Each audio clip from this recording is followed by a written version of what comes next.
ازيك شباب عاملين يا رب بخير في فيديو جديد. ازيك شباب عاملين يا شباب عاملين يا شباب عاملين يا رب بخير. انا طبعا كنت قايل لكم ان شاء الله هنتكلم بس يعني كاركترايز ازيك شباب عاملين يا رب ان شاء الله باذن الله.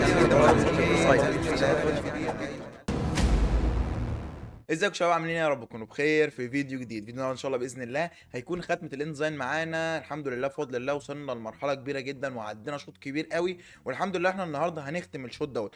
طيب ايه الشوط ده يا باشمهندس اللي احنا مشيناه؟ اللي هو الكورس بتاعنا اللي احنا حاليا في اخر برنامج فيه، وهو البريمير. طبعا داخلين عليه خلاص الحمد لله باذن الله وخلصنا الانديزاين. طيب طبعا نشكر ربنا على التوفيق لينا طبعا في حياتنا اللي احنا مشيناها وفي المشوار اللي احنا مشيناه كله. بقالنا اكتر من 3 شهور تقريبا او شهرين ونص تقريبا. الحمد لله بفضل الله ماشيين في الرحله بتاعتنا ووصلنا الليفل عالي جدا. وشغل الشباب بسم الله ما شاء الله يرد على الكلام دوت، من بعد ما كنا يعني كلنا زيرو لحد ما وصلنا الحمد لله للليفل اللي احنا فيه. الحمد لله بفضل الله كله يرجع لربنا وتوفيق ربنا لينا. فالحمد لله على نعمه ربنا ديت، وربنا يا رب يديمها علينا ونقدر نخلص بريمير اخر على احسن مستوى. طيب النهارده ان شاء الله باذن الله هنتكلم عن اخر نقطه معانا، وهي اهم نقطه، وهي نقطه الانتر اكتف. ايه الانتر اكتف ده يا باشمهندس؟ قلنا اتكلمنا عنه ان هو الملف التفاعلي. ايه الملف التفاعلي؟ بيبقى حاجه اسمها بريف. طيب انا معايا عينه بسيطه جدا من البريف من شغل القديم هوريها لك دلوقتي في قلب الفيديو، بحيث ان شاء الله باذن الله احنا نشتغل ونكمله كامل بقى باذن الله. طيب يلا بينا نبص على الحته العينه البسيطه ديت وبعد كده نرجع نكمل كلامنا. يلا بينا على طول. طيب يا صديقي العزيز، لو جينا بصينا بصه سريعه كده على البريف اللي احنا كنا عاملينه، ده حاجه بسيطه جدا كنت عاملها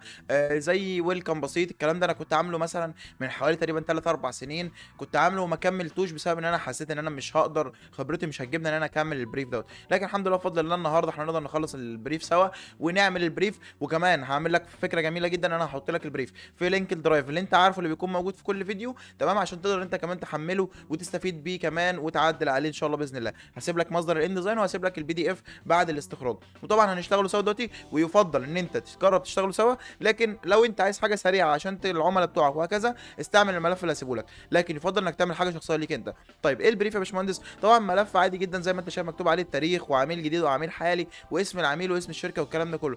باشمهندس ايه يعني المهم ان السلات دي يا صديقي العزيز تقدر تختار منها عميل قديم عميل حالي هكذا. تقدر تكتب هنا التاريخ اللي انت اشتغلت بيه، مثلا افترض احنا 11 1 تمام 2025 عادي جدا. تقدر تيجي هنا تكتب اسمك اللي هو مثلا محمود مثلا افتراضا، تمام؟ تقدر تكتب اسم الشركه بتاعتك اللي انت عايز تعملها ديزاين، رقم موبايل رقم موبايل اخر، والبريد الالكتروني عادي جدا مفيش اي مشكله يا صديقي العزيز.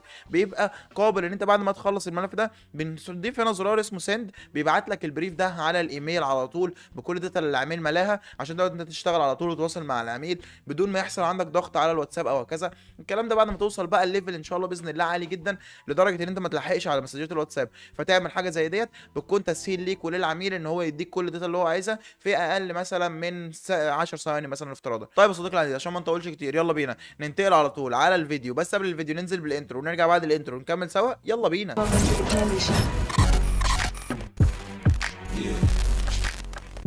طب يا صديقي العزيز ورجعنا بعد الانترو، يا رب تكون بخير وبصحه وبسلامه. طبعا اهم حاجه ان انت تكون لحد دلوقتي الوضع معاك ماشي تمام. لو في اي مشاكل يا ريت تبلغني. طيب ركز معايا بقى، احنا دخلنا جوه الانديزاين. هتقول لي يا باشمهندس في فرق في ان انا افتح الفايل؟ ولا اي فرق.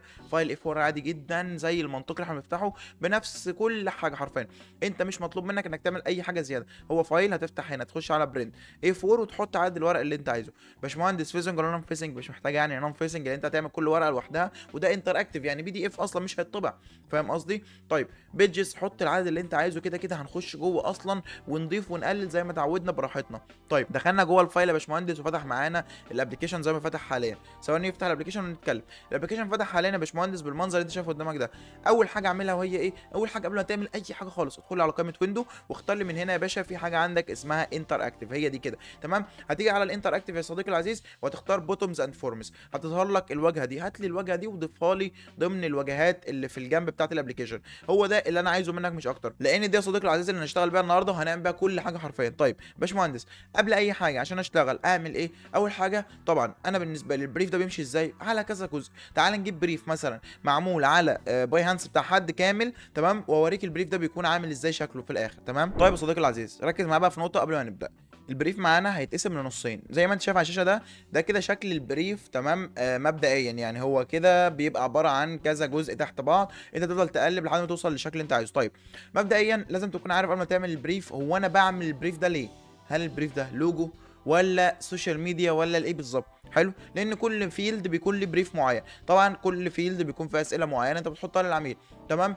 طيب البريف بتاعي بينقسم معاه لجزئين مهمين، هو اول جزء هو الديزاين، تاني حاجه اللي هو الانتر اكتيف او التفاعل. طيب ثواني يا باشمهندس، يعني ايه الكلام ده؟ يعني انا قبل ما بعمل انتراكتيف انا بعمل الديزاين نفسه. طيب الديزاين نفسه ممكن اعمله على ايه؟ ممكن تعمله على فوتوشوب، ممكن تعمله على ديزاين، ممكن تعمله على اي برنامج عادي جدا، الستريتور اي برنامج. طيب بعد ما عملت الديزاين يا باشمهندس، ايه الحاجه اللي اعملها تمام عشان دلوقتي بالنسبه لي اقدر اوصل الفايل بتاعي ان هو يكون تفاعلي وان العميل يقدر يعمل اكشن عليه؟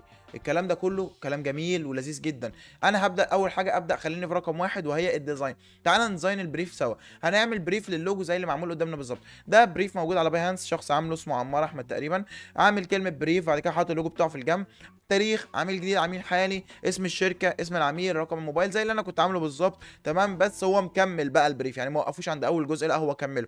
عندك اسم المشروع ونبذه عن المشروع كل الكلام ده. طيب يا باشمهندس ثواني بس عشان اكون فاهم، دلوقتي انا لو عايز اعمل البريف ده لكل الفكره بقى الشغل اللي انا بعمله، سوشيال ميديا مثلا، لوجو، ديزاين، كل الكلام ده، هتيجي عند البيج رقم واحد وتقف. يعني ايه؟ يعني انت هتيجي لحد الوان المفضله ونوع المشروع ونبذه عن المشروع واسم المشروع وكل الكلام ده وتقف، ما تكملش، ما تعملوش بقى اصل ايه اللوجو مستهدف لمين، طب شكل اللوجو، طب الكلام ده كله، لا انت هتيجي عند اول جزء وهتقف.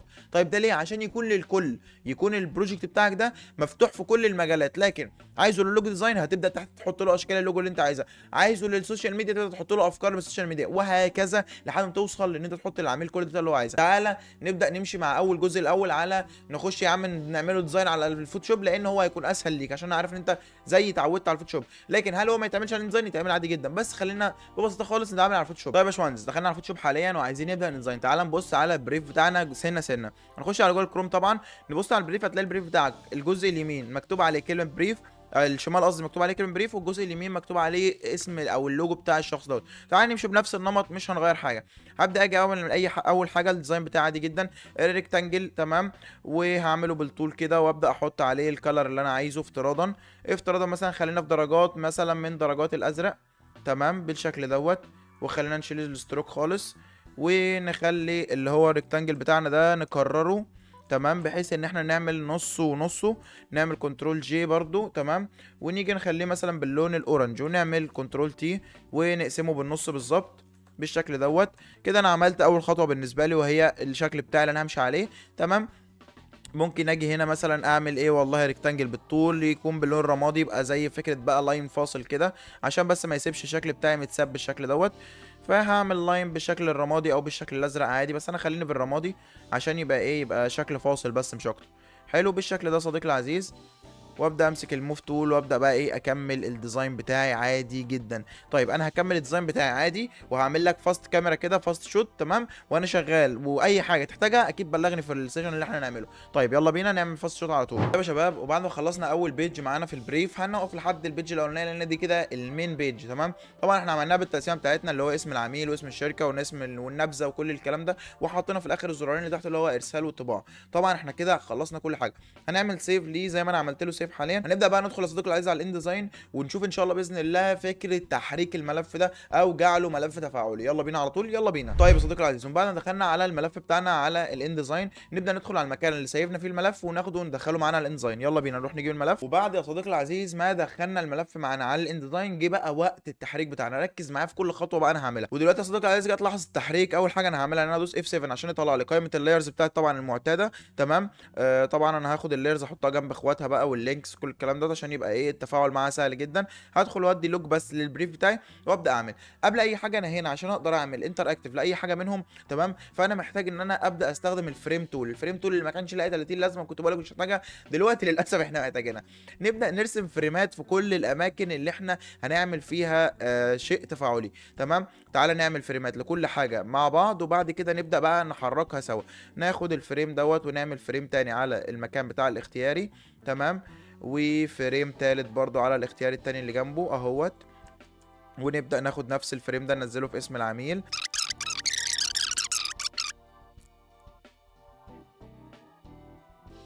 ومن بعد يا صديقي العزيز ما خليت الفايل بتاعي كله دلوقتي عليه فريمات كده بالمنظر ده، تعالى بقى نشتغل سوا. اول حاجه هنا مكان التاريخ، انا محتاج اعمل ايه؟ هيكتب تكست طبعا صح، فهاجي هنا ادخل على اللي هو بوتومز اند فورمز وادخل على التايب. عندي في التايب هنا كذا اختيار، بوتوم ماشي وتشيك بوكس، وعندك الكومبو بوكس تمام، والليست بوكس، وعندك الراديو بوتوم يا صديقي العزيز، وعندك السيجنتشر فيلد، وعندك اللي هو التكست فيلد. احنا الاختيار الاساسي بتاعنا هيكون في كل دول التكست فيلد. طيب ليه تكست فيلد يا صديقي العزيز؟ لان تكست فيلد هيسمح للعميل ان هو يكتب كتابات، وانا كل اللي انا عايزه هنا كتابات نصيه، مفيش اي حاجه فيها هتبقى ارقام والكلام ده، غير حاجتين اتنين بس، هو عميل جديد وعميل قديم تمام. دول اللي انا هعملهم بيبقوا عباره عن بوكس بيعلم عليه تشويسز. طيب تعالى ناخد كل دول كده نعملهم الاول، اللي هم تكست فيلد. طبعا انا هعمل تكست فيلد زي ما انت شايف حاليا، وهنا لازم تاخد بالك من نقطه.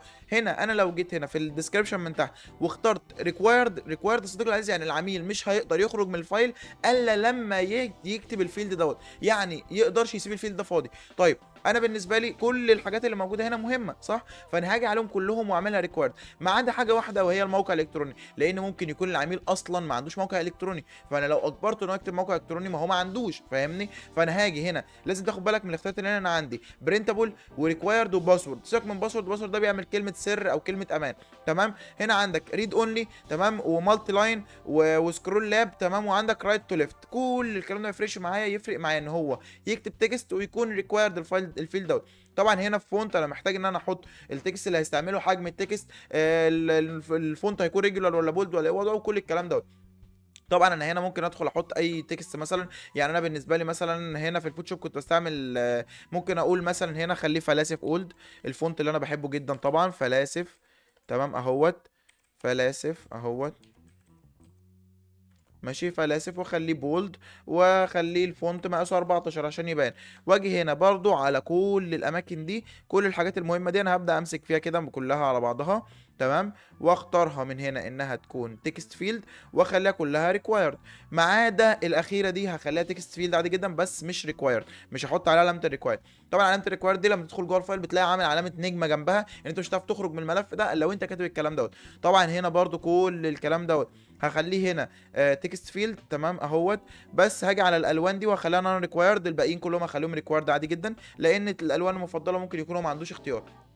طيب نيجي لنقطتين مهمين، وهو العميل الجديد وعميل حالي. دول المفروض ان هم يكونوا راديو بوتوم. ايه راديو بوتوم ده يا باشمهندس؟ بيكون الزرار اللي هو بيبقى دوريه، ولما تدوس فيه بيعمل نقطه في النص كده. بص لما بدوس راديو بوتوم بيعمل ايه؟ بيعمل لك دوريه في النص. هنا بقى انا اقدر اتحكم في لون الدوريه، حجم الدوريه، شكل الدوريه، كل التفاصيل اللي انا عايزها تمام. دبل كليك على العنصر بتاعي دخلني على الدوريه، ممكن اخلي لون الدوريه افتراضا باللون الاحمر عادي، انا حر. ممكن اجي برده على الدوريه الثانيه، طبعا انا هنا بقى لازم اخد بالي ان انا احط الشكل في الميدل بالظبط تمام بالشكل دوت اهو يا صديقي العزيز. اجي هنا برده ممكن اخليها باللون الاحمر، الاستروك بقى احمر اسود، انت حر، انت اعمل اللي انت عايزه. وممكن نيجي هنا نقف على الشكل تمام، ونخلي ان هنا ريكوايرد ان العنصر هنا ان هو محتاج ان هو يختار واحد من الاثنين. وهنا انا قلت بوتوم فاليو اللي هو تشويسز، ان هو يا يختار دي يا يختار دي تمام. يعني هنا هو لو اختار دي اوتوماتيك تمام، لو اختار دي اوتوماتيك تمام. طيب يا صديقي العزيز، وبعد ما خلينا التكست فيلد بتاعنا عملناه بالطول كله تمام، احنا فاضل لنا حاجتين اتنين بالظبط عشان نبدا نكسبورت الفايل بتاعنا. اهم حاجه ان احنا لازم ناخد بالنا من حاجه، احنا عملنا التكست وعملنا راديو بوتوم،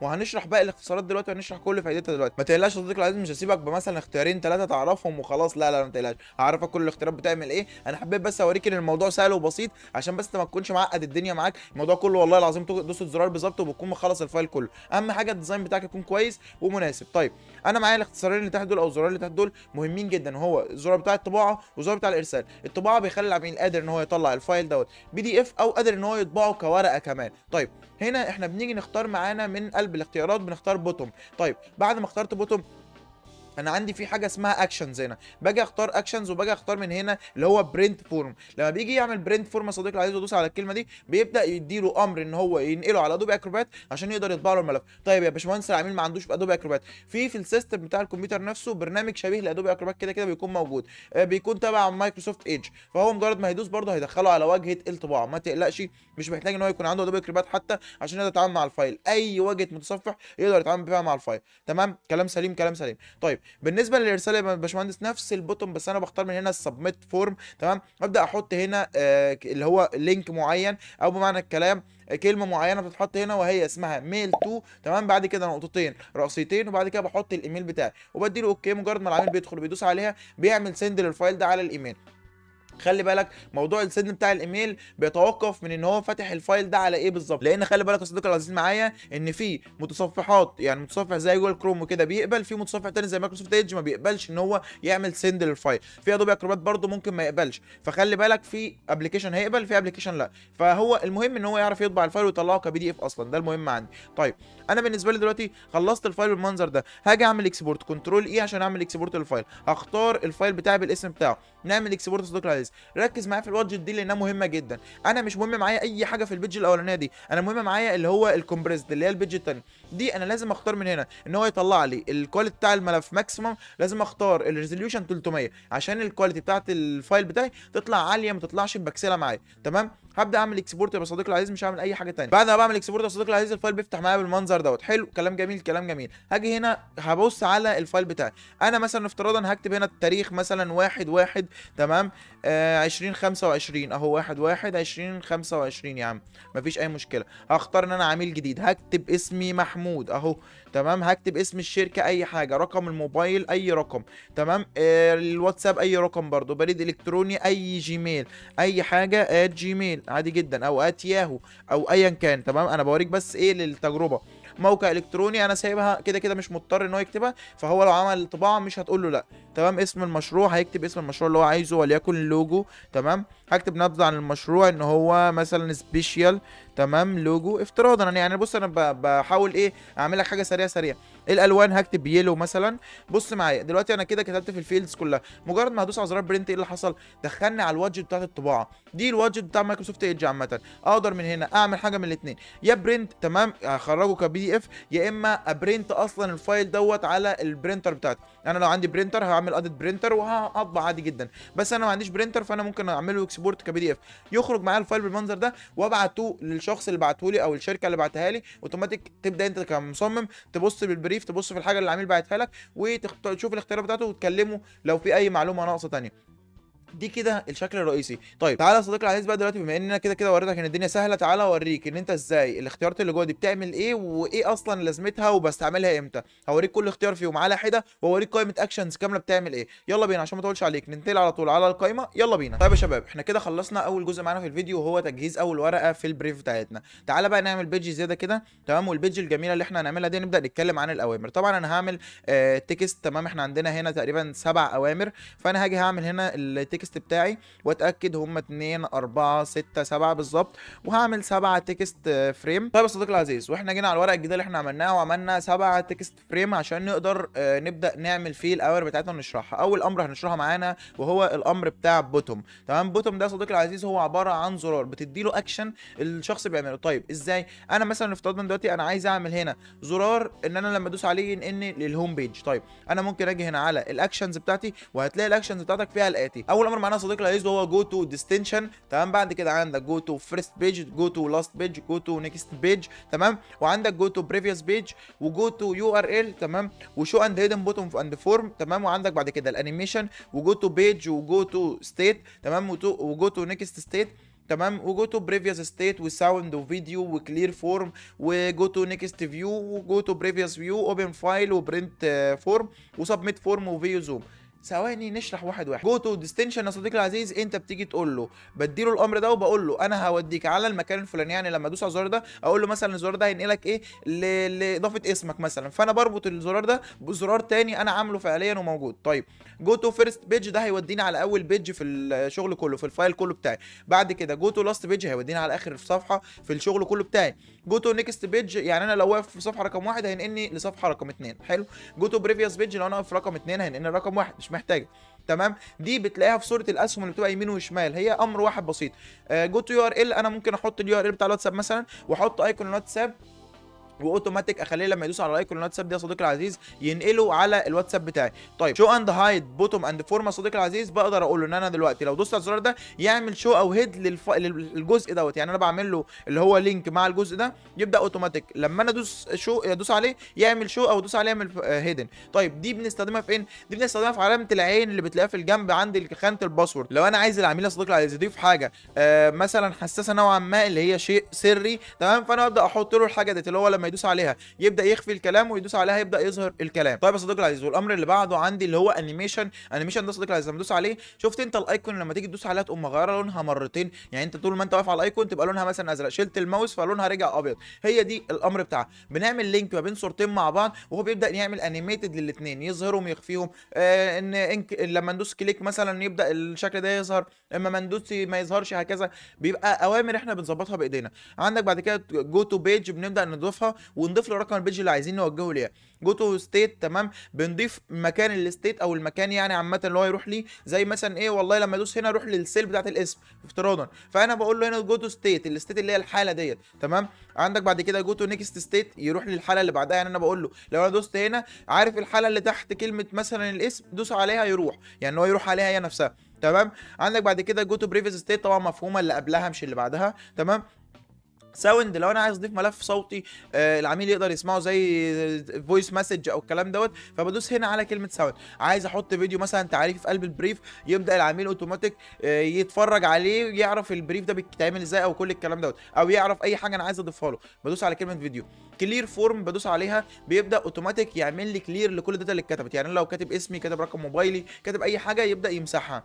جو تو نيكست فيو، يوديني للمظهر الثاني، وبريفيوس فيو المظهر الاولاني. ايه المظهر الثاني والمظهر الاولاني؟ يعني انا قبل ما اكتب الفورم كان ايه، وبعد ما كتبت الفورم بقى شكله عامل ازاي. حلو. اوبن فايل يا صديقي العزيز، اللي هي لما يدوس عليها يبدا اوتوماتيك يفتح له الديسكتوب بتاعه، ويختار فايل يبدا يرفعه جوه الملف بتاعي، يعمل له اللي هو اتاتشمنت في الملف بتاعي. عندك بعد كده برنت فورم، دي اللي بنعمل منها امر برينتنج، اللي هو يطلع لي الملف بي دي اف او يطبعه لي كصوره. عندك بعد كده اللي هو سبميت فورم، دي اللي بنعمل منها الامر بتاع ان هو يعمل سبميت ويخرج لي الفايل او يبعته لي على الايميل، فاهم قصدي؟ سبميت ان انا خلصت وعايز ابعت الفايل ده بقى على الايميل او على الواتساب او ايا كان المكان. حلو. فيو زوم يا صديقي العزيز، وهي ان هو بيعمل زوم لاماكن معينه، بتبدا انت مجرد ما تدوس على الفيو زوم ديت يبدا اوتوماتيك يعمل زومنج للملف ده. يعني انا مثلا بعملها على خانه الاسم، فلما بوقف الماوس عليها بيبدا يعمل لي تكبير لمكان الاسم دوت، عشان اقدر لو انا لا قدر الله نظر ضعيفه اقدر اكتب اللي انا عايزه. حلو. طيب تعالى نشوف الاوامر بتاعتنا بتشتغل ازاي. انا هنا اخترت بوتوم، صح؟ انا هنا لو اخترت مثلا افتراضا جو تو يو ار ال، هيجي يقول لي اكتب اليو ار ال بتاعك هنا. انا مثلا افتراضا هكتب اليو ار ال مثلا، فهنا مثلا افتراضا صديقي العزيز انا ممكن مثلا اضيف اليو ار ال مثلا بتاع اللي هو البيتلي بتاعنا اللي هو بتاع اللينكات بتاعتي، فانا ممكن اجي هنا يا صديقي العزيز على بيتلي، واجي اخد كوبي للايميل بتاعي اللي هو للكود بتاعي، وارجع على اللي هو الابلكيشن واضيف اللينك بتاعي اللي انا جبته بتاع بيتلي، وابدا اديله اوكي. ركز معايا، انا هنا مثلا ممكن احط مثلا كاركتانجل كشكل بس كده عشان اقدر اعرف الشكل بتاعي او الحاجه بتاعتي دي فين. فافترض انا يا صديقي العزيز انا دلوقتي عملت مثلا الريكتانجل الاحمر ده وحطيت عليه الامر بتاعي ان هو ينقلني على البيتلي، فمجرد ما هعمل كنترول اي واعمل اكسبورت للفايل بتاعي، تمام، هعمل مثلا اكسبورت للفايل بتاعي كانتر اكتيف، واخلي البيجز اول بيجز هنا اهيت، وابدا اعمل اكسبورت للبيجز بتاعي. فدلوقتي يا صديقي العزيز انا هعمل اكسبورت للفايل بتاعي، وبعد ما عملت اكسبورت، وانا عامل اكسبورت فعليا عشان بس الكاميرا ما تعملش لاجنج، فتح معايا الفايل بالمنظر دوت. طبعا اللي هو البريف بتاعي فوق، وطبعا البوكس اللي انا ضفته هنا. بص مجرد ما ادوس على البوكس ده ايه اللي هيحصل؟ هينقلني على البيتلي بتاعتي او اللي هي البيج اللي انا حطيت له اللينك بتاعها. ده كده الامر بتاعي اللي هو اللينك مثلا افتراضا، ده كده حاجه منهم. فكده يا صديقي العزيز اظن ان الموضوع بدا يوضح معاك ان ازاي انا هتعامل على اللي هو الانتر اكتيف، وازاي الاوامر دي انا باخدها. طيب وكل امر بيعمل ايه؟ انا دلوقتي فهمتك مثلا البوتوم. تعال نتنين على اللي بعده مثلا ونبص على حاجه ثانيه، وهي مثلا ندي امر هنا ونخليه تشيك بوكس. التشيك بوكس اللي هو بيعمل علامه الصح جنب الشكل بتاعي، ده مش محتاج اي اصلا اكشن، لانه كده كده اوتوماتيك انت بتدوس عليه بيدي تشيك بوكس، بتدوس عليه ما بيعملش تشيك بوكس، فاهم قصدي؟ والتشيك بوكس بيكون قابل انك تشيل العلامه او تحطها. طبعا هنا انت ممكن تخليه ريكوايرد او لا، انت حر، فاهمني؟ مثلا الامر الثالث معانا وهو الكومبو بوكس. الكومبو بوكس ده عباره عن ان انا بضيف للعميل في اختيارات. طيب ايه الاختيارات دي؟ يعني باجي هنا اقول له مثلا افتراضا والله واحد من الاختيارات ديت 100 باوند مثلا، اللي هو $100 مثلا، فبضيفها له. فكده العميل مجرد ما هيجي يدوس على التشيك بوكس ده او على المكان دوت هيبدا يلاقي اوتوماتيك مكتوب 100 باوند 200 باوند هكذا، اختيارات محدوده ما يقدرش يضيف فيها ولا يمسح فيها حاجه، فاهم قصدي؟ طيب وبعد الكومبو بوكس يا صديقي العزيز ايه تاني برضو ممكن الاقي عندي؟ هلاقي عندي مثلا اللي هو الليست بوكس. الليست بوكس زيها زي الكومبو بوكس بالظبط، بس في فرق. الفرق ان الكومبو بوكس العميل ما يقدرش يختار غير حاجه واحده بس، لكن الليست بوكس العميل يقدر يختار حاجتين 3 4 10 براحته، يختار اللي هو عايزه. انت اللي بتدي له الكميه اللي هو عايزها، ان هو يقدر يختار قد ايه. اهو انا اقدر اختار من هنا مالتي سيكشنز او اشيلها اخليها معامله برضو اللي هو الليست بوكس، فاهمني؟ او الكومبو بوكس. فالكومبو بوكس هتلاقي عندك ما فيش الاختيار بتاع المالتي تشويسز، لكن الليست بوكس لا، انت موجود عندك المالتي سيكشن ان هو يقدر يختار سيكشن واثنين وثلاثه واربعه. دي بنختارها فين؟ بنختارها في ان احنا لو عايزين نحط للعميل الحاجات اللي احنا بنقدر ننفذها، وهو يختار مثلا حاجتين ثلاثه اربعه، فاهمني؟ معايا مثلا الحاجه اللي بعدها وهي ايه؟ وهي الراديو بوتون. طبعا الراديو بوتون احنا عرفناه وشرحناه، بيكون يا صديقي العزيز اختيارات زي التشيك بوكس بالظبط، بس بدل علامه الصح اللي بتتحط بتبقى دوريه. تمام، ده معروفه جدا. طيب نخش على اللي بعده صديقي العزيز. بيكون معانا برده اللي هو السيجنتشر فيلد. السيجنتشر فيلد ده مكان الامضاء، بنحطه لو احنا عايزين العميل يمضي بكتابه بايده، فاهمني؟ فبيكون متاح لي علامه البين تول يكتب بيها اللي هو عايزه. تمام. عندي بعد كده وهو اخر اختيار معايا هو التكست فيلد، وعرفنا التكست فيلد بيعمل ايه. طيب ايه الفرق بقى في كل دول؟ كل واحد فيهم ليه شغل معين، ليه اور معينه. عندك البوتوم ده اللي تقدر تديله اكشنز معينه يعملها، الباقيين ما ينفعش تديهم اي اكشنز عشان هتدمر الاكشن الاساسي بتاعه. فاهم الفكره؟ وبس كده يا صديقي العزيز، ده كده يعتبر انتراكتيف بشكل سريع وبسيط. عملنا البريف، وان شاء الله البريف هتلاقي الملف بتاعه موجود في الديسكربشن، الان ديزاين والفوتوشوب الاثنين مع بعض. تمام. وان شاء الله باذن الله الموضوع يكون سهل وبسيط، وهستناك في السكشن تسالني عن كل حاجه. وعشان ما اطولش عليك اكتر من كده، لان تقريبا معايا في التصوير حاليا الفيديو داخل على الساعتين، عشان ما اطولش عليك اكتر من كده هسيبك لحد هنا يا صديقي العزيز واقول لك سلام.